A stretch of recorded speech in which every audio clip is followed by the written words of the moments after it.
बच्चों स्वागत है विनर्स एकेडमी के यूट्यूब चैनल पर।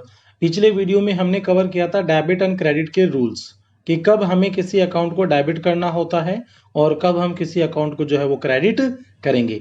और इससे रिलेटेड जो है हमने कुछ एग्जांपल्स कुछ एंट्रीज भी करके देखी थी।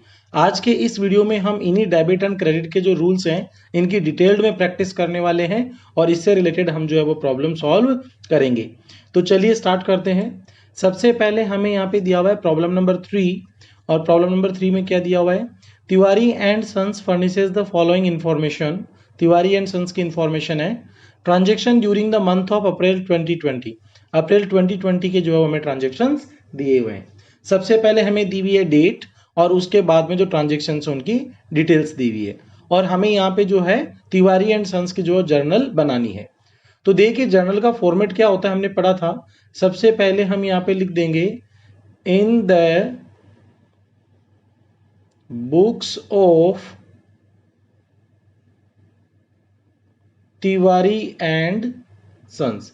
हम ये किसकी बुक बना रहे हैं, तिवारी एंड सन्स की। और क्या बना रहे हैं हम यहाँ पे, हम बना रहे हैं जर्नल फॉर अप्रैल 2020। ठीक है, अप्रैल 2020 के लिए हमें क्या बनानी है, जर्नल बनानी है। और इस जर्नल में हमें जो है वो कैसे एंट्री करेंगे, देखिए मैंने आपको बताया था जर्नल के जो कॉलम्स होते हैं क्या क्या होते हैं। सबसे पहला कॉलम होता है डेट का, कि जो हमारा ट्रांजेक्शन है वो किस डेट को हुआ। दूसरा जो कॉलम है वो होगा पर्टिकुलर्स। पर्टिकुलर्स का मतलब हो गया यहाँ पे हम डिस्क्रिप्शन लिखेंगे कि हमारा जो ट्रांजेक्शन है उसमें कौन सा अकाउंट डेबिट होगा और कौन सा अकाउंट जो है वो क्रेडिट होगा। थर्ड जो कॉलम हमने पढ़ा था ये था एलएफ। एलएफ का मतलब होता है लेजर फोलियो, कि हम यहाँ पे जो अकाउंटिंग एंट्री करेंगे, हम यहाँ पे जो जर्नल एंट्री करेंगे उसका जो अकाउंट है उसका जो लेजर हम बाद में बनाना सीखेंगे वो किस पेज पे है। फिर फोर्थ कॉलम जो है हमारा ये होगा डेबिट अमाउंट का और ये है रुपीज में। और लास्ट कॉलम जो है ये होगा क्रेडिट अमाउंट का, कि हमने क्रेडिट किस अकाउंट को किया है, कितने रुपए से किया है। तो ये हो गया क्रेडिट, ये भी हम लिखेंगे किसमें, रुपीज में। हमें इंफॉर्मेशन दी हुई है तो हम रुपीज में जो है वो एंट्री करेंगे। तो 1 बाई 1 जो है हम एक एक एंट्री करते हैं कि किसका क्या डेबिट होगा और क्या क्रेडिट होगा। फर्स्ट एंट्री हमें यहाँ पे दी हुई है 1 अप्रैल 2020 को business started with cash rupees 1,50,000। देखिए मालिक ने जो है वो बिजनेस स्टार्ट किया है 1,50,000 रुपये लगाकर। तो यहां पर हम जो भी अकाउंटिंग करते हैं वो करते हैं बिजनेस के हिसाब से। जो हमारी फर्म है उसकी बुक्स में हम लोग जो है अकाउंटिंग करते हैं। तो फर्म के पास में 1,50,000 रुपये आए हैं और हमने क्या पढ़ा था, हमारे जो गोल्डन रूल्स हैं उनमें हमने ये पढ़ा था कि डेबिट व्हाट कम्स इन, जो आएगा उसको हम क्या करेंगे, डेबिट।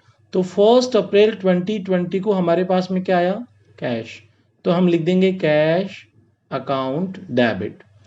ये एलएफ का कॉलम हमें यहाँ पे जो है सिर्फ बनाना है, ये किस पेज पे लेजर बनेगा वो यहाँ पर हमें मेंशन नहीं करना होता है। तो 1,50,000 जो है हमारा ये हो गया डेबिट अमाउंट। अब अगर आपके ओनर ने फर्म में अगर 1,50,000 रुपये लगाए हैं तो मालिक जो कुछ बिजनेस में लगाता है उसको हम बोलते हैं कैपिटल। क्या बोलते हैं उसको, कैपिटल।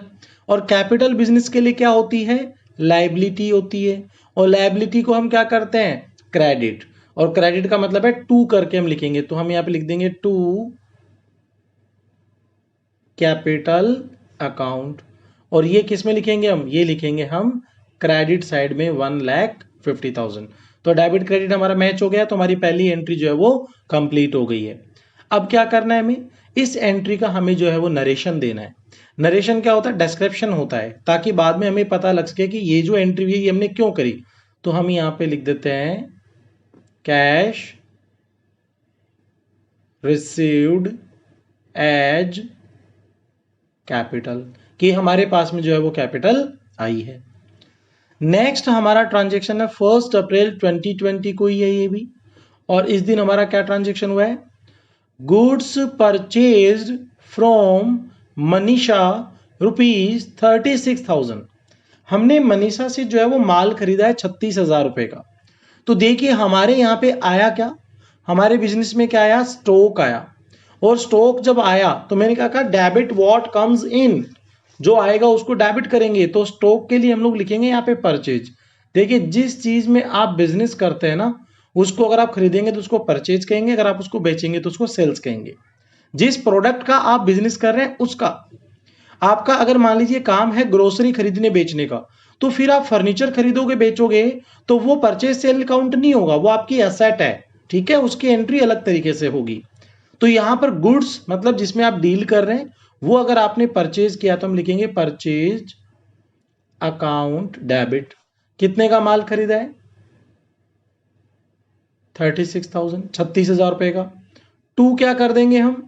टू कर देंगे अगर देखिए आपने ये माल खरीदा होता नगद कैश में, तो आपके यहां से क्या जाता? नगद। और हम क्या लिखते हैं? क्रेडिट व्हाट गोज आउट, जो जाएगा उसको हम क्या करते हैं? क्रेडिट करते हैं। तो यहां पे मैं टू कैश लिख देता, लेकिन यहां पे इसने कहा ही नहीं कि इसने नगद चुकाया है, क्या किया है। तो देखिए अगर यहां पे क्लियरली नहीं लिखा हुआ हो तो ट्रांजैक्शन उधार में माना जाएगा, और उधार में माना जाएगा तो आपने किससे माल खरीदा है? मनीषा से। तो मनीषा को आप बाद में 36,000 रुपए तो पे करेंगे ना भाई, आपने उधार माल खरीदा, आज नहीं 1 महीने बाद 2 महीने बाद आपको पैसे देने होंगे। तो अब इससे क्या हुआ? इस ट्रांजेक्शन से, इस ट्रांजेक्शन से आपकी एक लायबिलिटी बन गई है, आप पे एक ऑब्लिगेशन आ गया है, आप पे एक जिम्मेदारी आ गई है कि आपको 36,000 रुपए चुकाने हैं। और लायबिलिटी को क्या करते हैं हम? क्रेडिट। तो मैं यहां पे लिख दूंगा टू मनीषा अकाउंट। देखिए यहां पर मनीषा अकाउंट को हमने क्रेडिट किया है, इसका मतलब ये हो गया कि मनीषा जो है वो हमारे बिजनेस के 36,000 रुपए मांगने लग गई है, और मांगेगी ही, क्यों? क्योंकि हमने उधार में माल खरीदा है। तो हम नरेशन लिख देंगे being goods purchase on credit from Manisha. ठीक है, नेक्स्ट एंट्री हम देखते हैं 1 अप्रैल 2020 को, ये भी हमारी एंट्री, क्या एंट्री है? Stationery purchased for cash ₹2200। देखो बच्चों यहां पर अगर मान लीजिए कि हमारा स्टेशनरी का बिजनेस होता, ठीक है, तब तो हम इसको क्या मानते? परचेज। मैंने कहा जिस प्रोडक्ट का आप बिजनेस कर रहे हो ना, उसको खरीदोगे तो परचेज, उसको बेचोगे तो सेल है। लेकिन यहां पर हमें दिया हुआ नहीं है कि हम किस चीज का बिजनेस कर रहे हैं, और जब आपको दिया हुआ ना हो तो जो गुड्स लिखा जाएगा वही परचेज सेल होगी। तो अब यहां पे मैंने स्टेशनरी खरीदी 2200 रुपए की, तो मैं इसको क्या मानूंगा?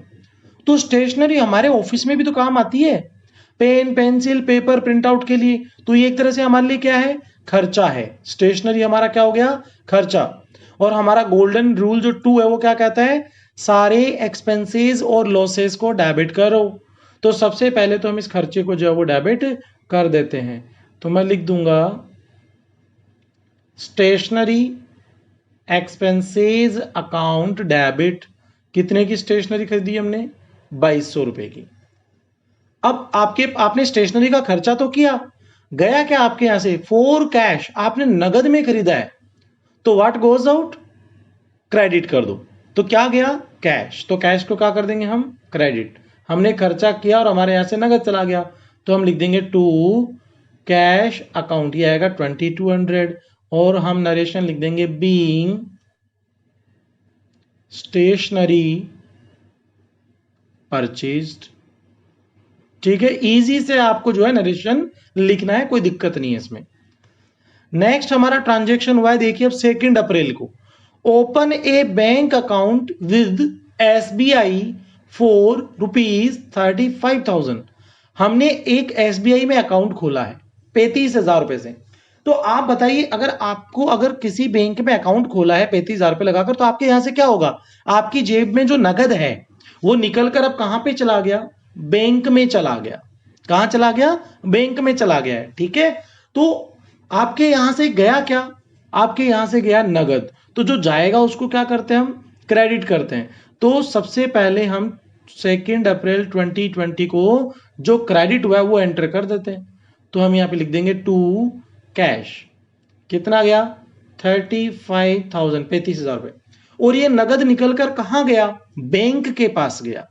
भाई आपके बैंक अकाउंट में गया ना, तो हमारा जो थर्ड गोल्डन रूल था उसमें लिखा हुआ था कि डेबिट द रिसीवर, जिसको पैसा देंगे उसको हम क्या कर देंगे, डेबिट। तो यहां पे हम हमारा जो बैंक है उसको हम डेबिट कर देंगे, बैंक अकाउंट डेबिट।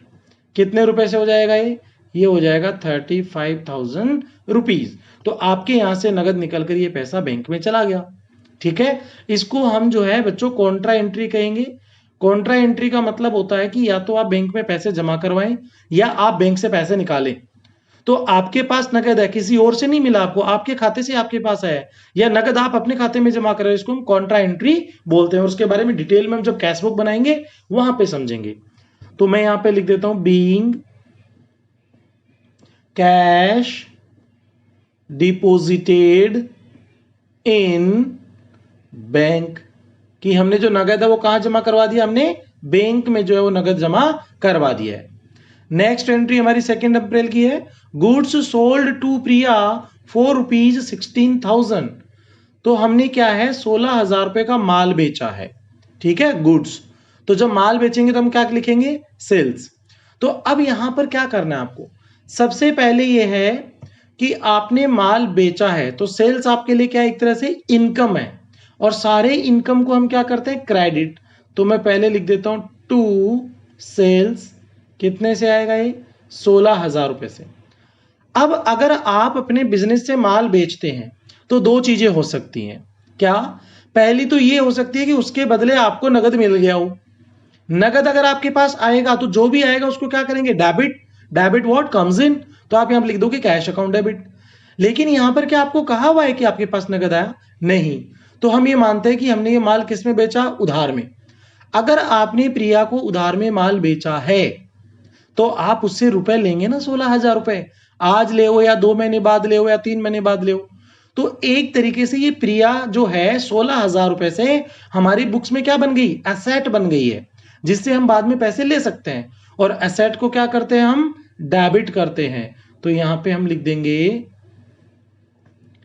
प्रिया अकाउंट डेबिट 16,000 से टू सेल्स। नरेशन क्या हो जाएगा, being goods sold to Priya. Next entry देखिए, ये है हमारी 3 अप्रैल की एंट्री। 3 अप्रैल को क्या एंट्री की हमने, received a cheque of ₹16,000 from प्रिया।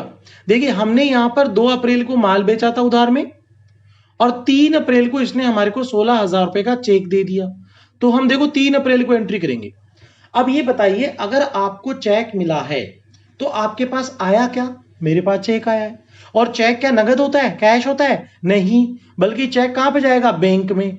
तो जो चीज आई है उसको डेबिट कर दो। तो मेरे पास में बैंक बैलेंस आ गया, कितने रुपए का, 16,000 रुपए का बैंक बैलेंस आया है। तो डेबिट कर देते हैं जो आएगा, व्हाट कम्स इन, डेबिट। अब दूसरी चीज, यहां पे टू किसको करें, क्रेडिट किसको करें। तो देखो इसके 2-3 तरीके हैं इसके सोचने के। पहला तरीका तो ये है, हमारा गोल्डन रूल 3 क्या कहता है, क्रेडिट द गिवर, जिसने दिया है उसको क्रेडिट कर दो। तो हमारे को प्रिया ने चेक दिया तो हम प्रिया को क्रेडिट कर देंगे। या जिसको हम नॉर्मल लैंग्वेज में बोलते हैं ना कि अगर आपको किसी ने पैसे दे दिए तो हम क्या कहेंगे, उसके पैसे जमा कर दो। और जमा का मतलब क्रेडिट होता है। ठीक है, इसका एक दूसरा तरीका और है सोचने का, क्या, कि जब आपने प्रिया को उधार में माल बेचा तो ये हमारे लिए एक तरह से असेट बन गई थी, डेबिट होती है असेट। आज अगर इसने 16,000 का चेक दे दिया है तो ये असेट कम होनी चाहिए ना, और असेट होती है डेबिट, उसको कम करना हो तो क्या कर देंगे, क्रेडिट। तो देखिए ऊपर हमने प्रिया का अकाउंट डेबिट किया था, इसका अकाउंट अब हमें बंद करना है तो क्या कर देंगे, इसको क्रेडिट कर देंगे 16,000 रुपए से। तो प्रिया का अकाउंट 0 हो गया, जितना डेबिट उतना क्रेडिट, नेट हो गया 0। तो हम यहां पे जो है नरेशन दे देते हैं, बीइंग चेक रिसीव्ड फ्रॉम प्रिया। ठीक है, इजी एंट्री है। बिल्कुल आपको ये कॉन्सेप्ट समझना है, रटना बिल्कुल भी नहीं है कि कौन सी एंट्री क्यों कर रहे हैं। फिर हमारा 5 अप्रैल को ट्रांजैक्शन हुआ है, सोल्ड गुड्स टू निधि। निधि को हमने 14,000 रुपए का माल बेचा है। तो जिस तरीके से हमने ऊपर प्रिया की सेल्स की एंट्री की थी, ये भी बिल्कुल सेम पैटर्न पे है। तो 14,000 रुपीज का अगर हमने इनको माल बेचा है, क्या लिखा हुआ है नगद बेचा है? नहीं, तो हम क्या मानेंगे? उधार मानेंगे। तो 5 अप्रैल को हम एंट्री कर देंगे निधि अकाउंट डेबिट। देखिए एसेट बन गया है, उधार है, हम इससे पैसे ले सकते हैं बाद में। टू सेल्स, जो भी इनकम है या गेन उनको हम क्या कर देते हैं? क्रेडिट कर देते हैं। और कितने रुपए का माल बेचा हमने इनको? 14,000 रुपीज का माल बेचा है, तो हम इसकी एंट्री कर देंगे। तो ये हो जाएगा यहां पे बीइंग गुड्स सोल्ड। ठीक है। 5 अप्रैल के बाद में क्या हुआ? जिस तरीके से प्रिया ने हमें 16,000 रुपए का चेक दिया था, निधि पेज ₹14,000 कैश। इसने चेक नहीं दिया, इसने नगद दिया है। तो कोई बात नहीं, हम 8 अप्रैल को एंट्री कर देते हैं। तो आपके पास क्या आया? हमारे पास नगद आया, तो मैं एंट्री कर देंगे cash account debit. Debit what comes in, तो क्या आया? नगद आया। पहले आया था चेक, इसलिए हमने बैंक किया था, अब आया नगद, तो कैश डेबिट टू। अब एक रूल तो सीधा सीधा कहता है कि क्रेडिट द गिवर, जिसने दिया उसको क्रेडिट कर दो। तो हमें किसने रुपए दिए? निधि ने दिए हैं, तो हम निधि को कर देंगे क्रेडिट टू निधि 14,000। अब देखिए आप यहाँ पे इफेक्ट समझिए। इफेक्ट क्या है कि जब उधार माल बेचा तो हमने निधि को डेबिट किया, हम इसके रुपए मांगने लग गए थे, और जब इसने दे दिए तो हमने इसका अकाउंट क्रेडिट कर दिया, जमा कर दिया, बैलेंस जीरो, अकाउंट खत्म। तो यहां पर हमने इसको कर दिया क्रेडिट, तो हम लिख देंगे बीइंग कैश रिसीव्ड फ्रॉम निधि। ठीक है। नेक्स्ट हम लोग देखते हैं 10 अप्रैल की जो हमें एंट्री दी हुई है। क्या एंट्री है 10 अप्रैल की? Purchased goods for ₹20,000 on credit from Ritu. 20,000 रुपए का माल खरीदा है। ठीक है, 10 अप्रैल। तो परचेज एक तरीके से आपके लिए क्या है? एक्सपेंसेस है, तो ऑल एक्सपेंसेस डेबिट। तो हम कर देंगे परचेज अकाउंट डेबिट। कितने से? 20,000 रुपए से। तो डेबिट तो हो गया। क्रेडिट किसको करें? अगर मान लीजिए कि आपने ये माल जो है नगद में खरीदा होता, तो क्या गया आपके यहां से? नगद। तो मैं कर देता टू कैश। लेकिन नगद नहीं खरीदा, साफ साफ लिखा हुआ ऑन क्रेडिट फ्रॉम रितु। तो अब रितु हमारे रुपए मांगने लग जाएगी। एक तरीके से हमारे लिए क्या है? ये लायबिलिटी है, और लायबिलिटी क्या होती है? क्रेडिट। तो हम यहां पे लिख देंगे टू रितु अकाउंट। कितने से आएगा ये? 20,000, 20,000 रुपए से। और हम लिख देंगे बीइंग गुड्स परचेज। ठीक है। अब बाकी जो एंट्रीज है वो हम लोग इधर कर लेते हैं विदाउट फॉर्मेलिटी, ताकि हमें प्रॉब्लम भी साथ के साथ दिखती रहे। नेक्स्ट एंट्री है हमारी 14 अप्रैल को। 14 अप्रैल को हमने क्या किया है? Insurance paid by cheque ₹6,000। तो हम डेट लिख लेते हैं 14/4/20। हमने इंश्योरेंस पे किया है, तो इसका मतलब क्या हुआ कि इंश्योरेंस आपके लिए खर्चा है, और सारे खर्चे क्या होते हैं? All expenses debit. तो मैं यहां पे लिख दूंगा इंश्योरेंस एक्सपेंसेस अकाउंट डेबिट। कितने रुपए से? 6,000 रुपए से। आपके यहां से गया क्या? तो इन्होंने कहा कि बाई चेक, हमने चेक से पेमेंट किया है। अरे तो चेक से पेमेंट किया तो आपका बैंक बैलेंस कम हो जाएगा ना, टू बैंक अकाउंट। तो क्रेडिट व्हाट गोज आउट, जो जाएगा उसको क्रेडिट कर देंगे, 6,000 रुपए। बिल्कुल इजी सी एंट्री है। हम यहां पे नरेशन लिख देंगे बीइंग इंश्योरेंस एक्सपेंसेस पेड। ठीक है। 14 अप्रैल को बाद में क्या हुआ? 18 अप्रैल, 18/4 को। 18/4 को हमने क्या किया है? Paid rent ₹2,000। 2,000 रुपए का हमने किराया चुकाया है। और रेंट क्या है हमारे बिजनेस के लिए? एक्सपेंसेस। और सारे एक्सपेंसेस क्या होते हैं? डेबिट। तो मैं लिख दूंगा रेंट अकाउंट डेबिट, या यहां पे लिख देंगे रेंट एक्सपेंसेस अकाउंट डेबिट। कितने से? 2,000 रुपए से है। और पेड का मतलब क्या हुआ? आपके यहां से रुपए गए होंगे ना, तो रुपए कैश गया कि बैंक गया? तो कुछ भी नहीं कहा जाए तो हम क्या मानेंगे? कैश। तो हम लिख देंगे rent expenses account debit to cash. कितना हो गया? 2,000 रुपए। और हम यहां पे लिख देंगे being rent paid 80। Next date है 20 अप्रैल को। 20 अप्रैल को हमने क्या किया है? Goods costing ₹1,500 given as charity. देखिए हमने हमारे 1,500 रुपए का जो माल है वो क्या किया? एज ए चैरिटी दे दिया है। चैरिटी मतलब डोनेशन हो गया, हमने फ्री ऑफ कॉस्ट जो है वो एज ए दान के रूप में हमने जो है माल दे दिया है। तो अब यहाँ पे क्या एंट्री करेंगे? देखिए सबसे पहले आपने जो चैरिटी की है वो एक तरह से आपके लिए क्या है, खर्चा है, क्योंकि आपके यहाँ से माल तो चला गया है। तो 20 अप्रैल को हम एंट्री क्या करेंगे, सारे खर्चे क्या होते हैं, डेबिट। तो यहाँ पे हम लिख देंगे चैरिटी अकाउंट डेबिट। ये तो हो गया खर्चा, कितने रुपए का हो गया, 1500 रुपए का। अब यहां पर हम क्रेडिट किसको करें?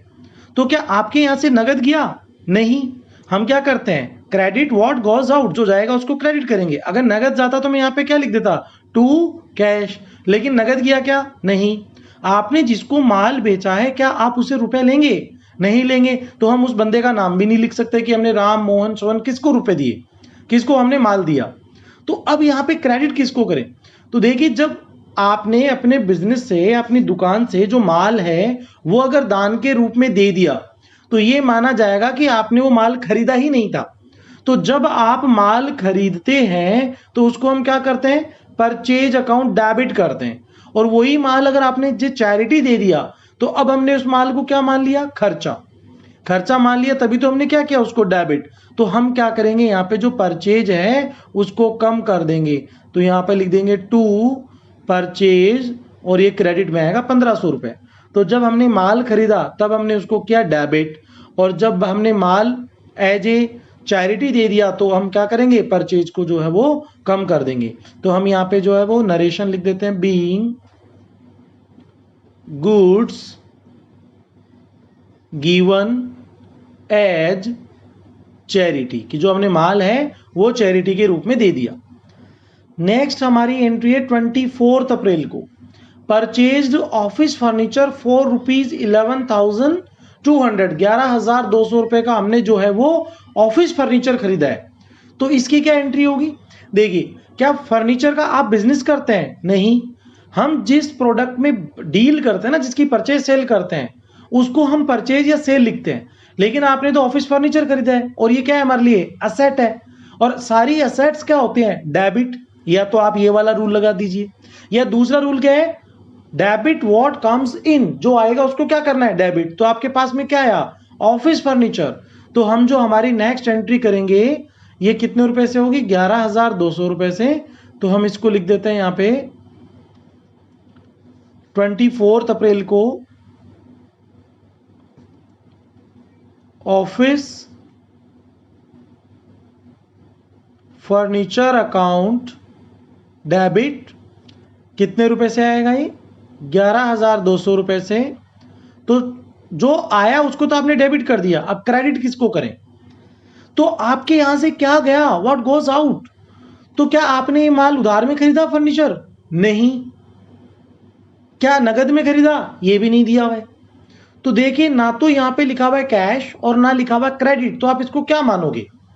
तो देखो बच्चों, इसको समझने का एक आसान सा तरीका है। अगर यहां पर कैश लिखा हुआ होता तो सीधा सीधा नगद हो जाता। अगर कैश नहीं लिखा हुआ तो हम ये मानते हैं कि ये क्रेडिट पे है। लेकिन अगर क्रेडिट पे होगा तो जिस पार्टी से आपने माल खरीदा है उसका नाम भी होना चाहिए।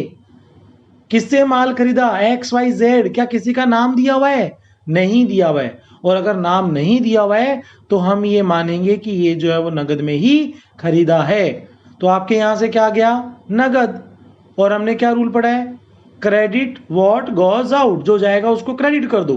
तो कैश गया तो हमने कैश को क्या किया, क्रेडिट कर दिया 11,200 रुपीज से। और हम यहाँ पे नरेशन लिख देंगे फर्नीचर परचेज्ड। 24 अप्रैल के बाद में हमारी नेक्स्ट एंट्री क्या है, 29 अप्रैल को हमने जो है वो ट्रांजेक्शन किया है। क्या ट्रांजेक्शन है, cash withdrawn for house hold purpose ₹5,000। हमने हमारे हाउस होल्ड का मतलब होता है घरेलू खर्चे के लिए, मतलब हमारे पर्सनल खर्चे के लिए हमने 5,000 रुपए जो है वो बिजनेस से निकाल लिए।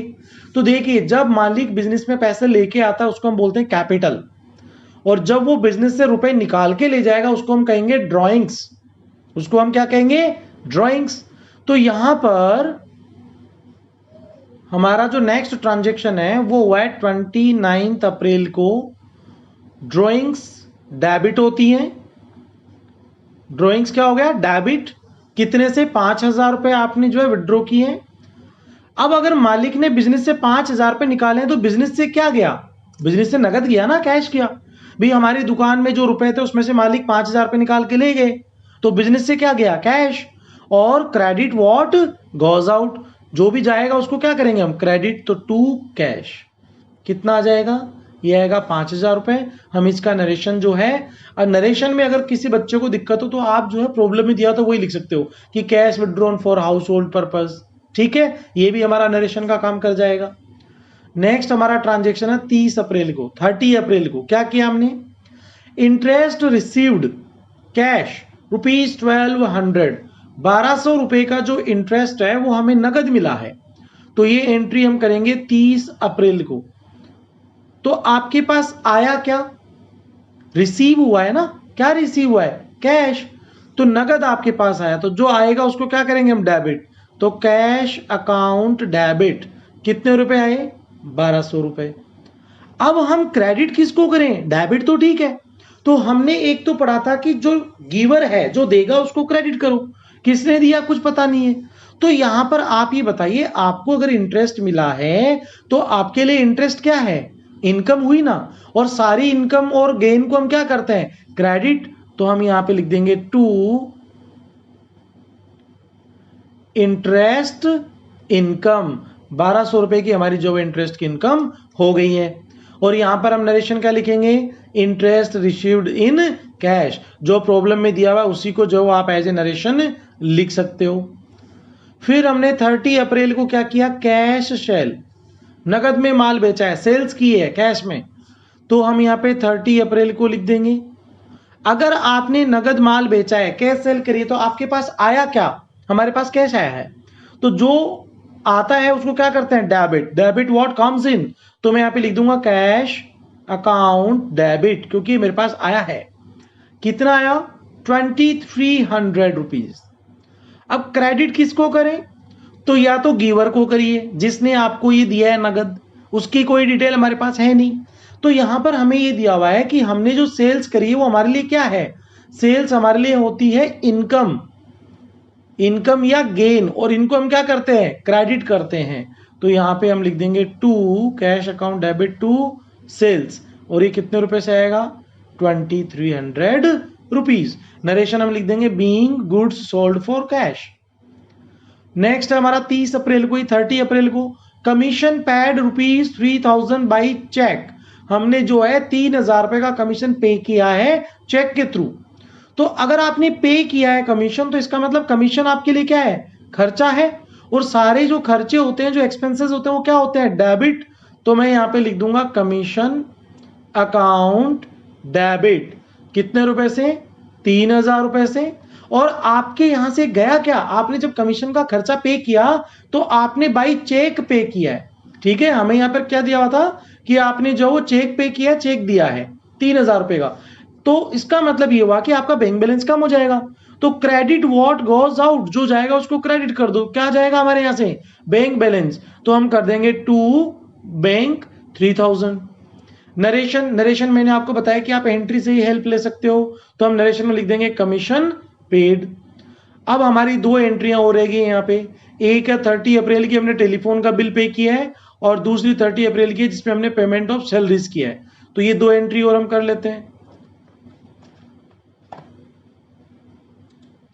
30 अप्रैल को हमने क्या किया, पहले यहां पर देखिए हमें दिया हुआ है 30 अप्रैल को telephone bill paid by cheque ₹2000, हमने टेलीफोन का बिल पे किया है, तो हम इसकी एंट्री जो यहां पे कर लेते हैं 30 अप्रैल को। टेलीफोन का बिल पे किया तो आपके लिए टेलीफोन का बिल क्या है, खर्चा है, और सारे खर्चे क्या होता है, debit, telephone expenses account debit, कितने रुपए से होगा, 2000 रुपए से। जब आपने ये टेलीफोन का खर्चा पे किया तो आपके यहां से क्या गया, हमने चेक दिया है, चेक दिया, इसका मतलब आपका बैंक बैलेंस कम हो जाएगा, तो आपके यहां से क्या गया, बैंक बैलेंस गया, तो क्रेडिट व्हाट गोज आउट, जो भी जाएगा उसको क्रेडिट कर देंगे, टू बैंक 2000 रुपए, 2000 रुपीज। नरेशन हम जो है प्रॉब्लम से उठा लेंगे, telephone bill paid by cheque. फिर हमारी लास्ट एंट्री यहां पे 30 अप्रैल को, payment of salaries in cash, हमने सैलरी पे करी है, तो सैलरी भी आपके लिए क्या है, सैलरी भी तो आपके लिए खर्चा हुआ ना, आपने अपने स्टाफ को सैलरी दी है, सारे खर्चे क्या होते हैं, डेबिट। तो मैं यहाँ पे लिख दूंगा सैलरी अकाउंट डेबिट, कितने रुपए से, 12,000 रुपए से। क्या आपने ये नगद दी है, कैश दी है, या बैंक के थ्रू दी है, कैसे दी है, तो यहाँ पे लिखा हुआ है इन कैश। तो आपके यहाँ से जाएगा क्या, बिजनेस से क्या जाएगा बाहर, कैश जाएगा। तो हम क्या करते हैं, जो जाएगा उसको क्रेडिट करते हैं, क्रेडिट व्हाट गोज आउट, तो टू कैश अकाउंट 12,000। नरेशन हम सिंपल सा लिख देंगे being salary paid in cash. तो यहां पर हमने देखो बच्चों इतनी सारी जर्नल एंट्री की है, और ये जर्नल एंट्री करते टाइम पे आपको जो है वो रूल्स ध्यान रखने हैं कि किस अकाउंट को डेबिट करना है, किसको क्रेडिट करना है, और एग्जाम में जब आप प्रॉब्लम सोल्व करेंगे तो आपको इस तरीके से प्रॉपर फॉर्मेट बना के करना है। तो नेक्स्ट वीडियो में हम अभी वापस से और इसी जर्नल की प्रैक्टिस करेंगे, क्योंकि अगर आपको डेबिट क्रेडिट करना अगर अच्छे से समझ में आ गया तो अकाउंट्स हमारे लिए जो वो ईजी हो जाएगी। तब तक आप इसी तरह से प्रॉब्लम की जो है प्रॉब्लम्स वगैरह सोल्व करिए, उनकी प्रैक्टिस करिए। स्वस्थ रहिए, मस्त रहिए, हैप्पी लर्निंग।